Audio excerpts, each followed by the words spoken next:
It's no secret by now that decorating is one of the core reasons why you would play New Horizons.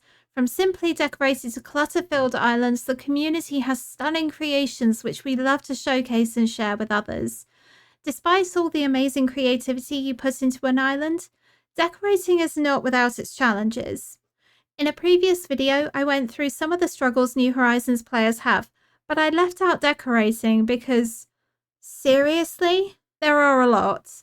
Whether or not this is your first island, you will have encountered these struggles when you're decorating and trying to finish an island. New Horizons definitely outdoes all previous titles in terms of the number of items available to decorate our islands, and the 2.0 update only exacerbated this by adding over 9,000 items into the game. The increase in items means that, as players, we can explore themes to our heart's content.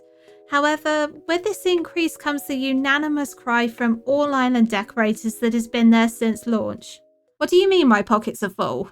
Storage and inventory space have long been an issue for us, and Nintendo did address this by increasing our storage as part of the 2.0 update. But even with doing this and giving us more pocket space for items in comparison to New Leaf, you may still feel confined and limited in your decorating potential. It's not fun having to clear out storage space when you don't know what items you're going to need for decorating, and it's hard to keep note of your pocket space when you go Treasure Island shopping.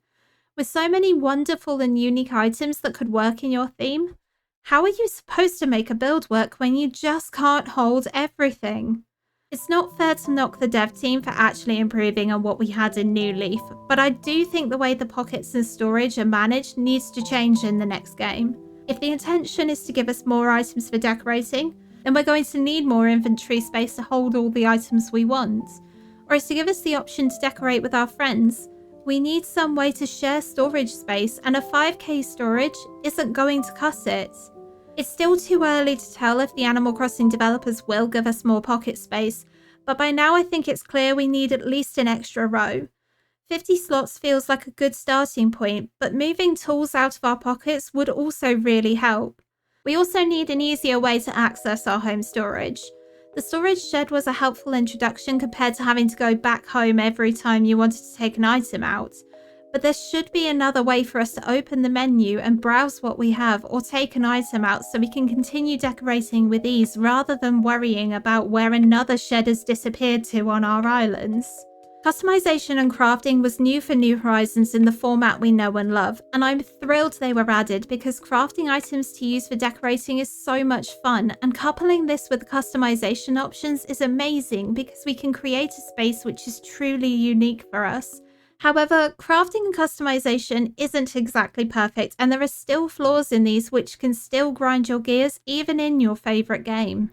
Why on earth can't we bulk craft items? I guess it for larger pieces of furniture like the wooden simple bed. You're only going to use one of those in a build most likely. But the wooden block toy and the log stakes? You need one of them for crafting items in another series, and the log stakes are just iconic for island design. We should be able to bulk craft these. We've been complaining about the lack of bulk crafting in the game since launch, and it's definitely going to be needed in the next game. Customizing items was a welcome addition to New Horizons, and whilst it's not a particularly new feature, it does go well with crafting. But what is really frustrating when it comes to customization is walking up to a crafting bench, kits and items in hand, and when you try to customize the item, you realise it's one of those that can't be customized at a bench. And now you have to make the trek to talk to Cyrus to get the right colour. Cyrus's role was definitely needed in New Horizons, as we were previously limited by the colour variations we were given in Nooks. However, customization does need to be streamlined. What's the point in having customization kits if we can just get everything customized at Cyrus anyway? Why isn't Cyrus a travelling vendor who can just turn up on our islands instead of making us go all the way to Halves Island every time we want a new colour? It's tough when you want to make sure you're fully set up for a decorating session, only to realise that you don't have quite the right colour for the theme you're working on. So even though you thought you were ready, you now have to go back to Halves Island to get Cyrus to re-customise everything you need to include in your builds. I want crafting and customization to stay in the next game, and I'm fairly confident they will do. Even though we all have access to the same items, we can truly make a space which feels unique to us with the customization options we have. And if Nintendo wants us to stop using treasure islands, making sure crafting and customization works for players is going to be really important in the next game. Whilst I'm talking about customizing, let's talk about custom codes. As much as the in-game options add some level of unique feel to your island, they aren't exactly detailed.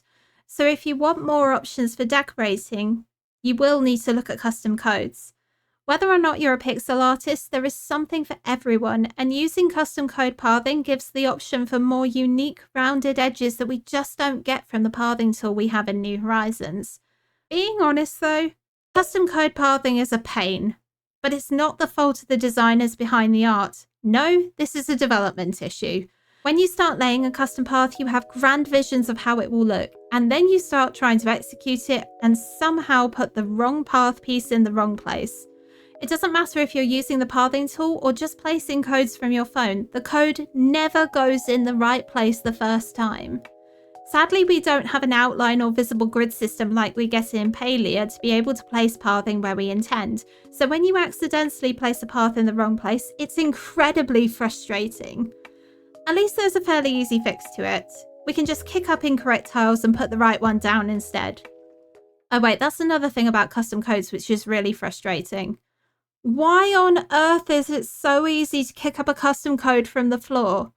It's fine when you're just decorating and you accidentally put the wrong tile in the wrong place, but when you're just walking around your island, you can still kick up a code by mistake, resulting in you needing to replace it. I think Nintendo need to make it so codes can't be accidentally removed by us when we aren't in decorating mode. You can't remove them in a dream address, and other people can't remove codes when they visit you. So why is it so easy for us to remove codes from our own islands even when a friend gives us a visit? If collaborative decorating does become a thing in the next game, and I really hope it is in there, we will probably need the ability to let us easily remove a code when other people are around. But having some way to prevent it being kicked up in error would be the best thing to do so we can enjoy the spaces we've created and not have to worry about where we're digging up fossils. Fortunately, it is way easier to decorate in New Horizons than it has been in any of the previous games. New Leaf was the closest comparison we have in terms of decorating, but the options we had there were extremely limited and didn't give us the same level of creativity we get in New Horizons. However, there are still things which don't make sense to island designers and decorators overall. Bridges and inclines annoy us on a daily basis. Why would I be mad over something that comes in different colours and styles to fit a theme and lets you access all parts of your island? Putting a bridge or an incline in front of a building is enough to see why they're annoying. Why in Animal Crossing's name was a decision made to make bridges and inclines 2 tiles wide, but buildings are odd numbers wide instead? Nothing is ever centralised. It's really frustrating because symmetry is such a big part of decorating, and no matter what you try, everything is off by 1 tile. It doesn't matter if you try and extend a pattern somewhere, it will never look right because buildings and bridges are not central. The easiest way around this is to just not put the 2 near each other. But that doesn't help when you're trying to create a sunken garden for your museum when you can't make anything line up properly.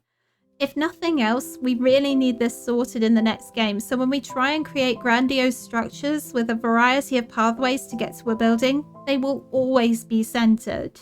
Decorating in Animal Crossing is done on a tile system. Although it's a common approach in most games, New Horizons did improve on its own structure and let us decorate on a half tile. That was desperately needed, but it is still an issue when you decorate a space. Some items need a full tile but sit in the middle of a tile, like fencing, and some take up a full tile spot but there's still space around them where you could easily fit another item. Items like the maypole and streetlight with banners have plenty of space below them where you could put some flowers, or better still, walk under them. But you just can't do it. It's crazy to think that an item which could very easily function like arches can't be interacted with as we would expect, and because of this decision, it makes it harder to use them in a build.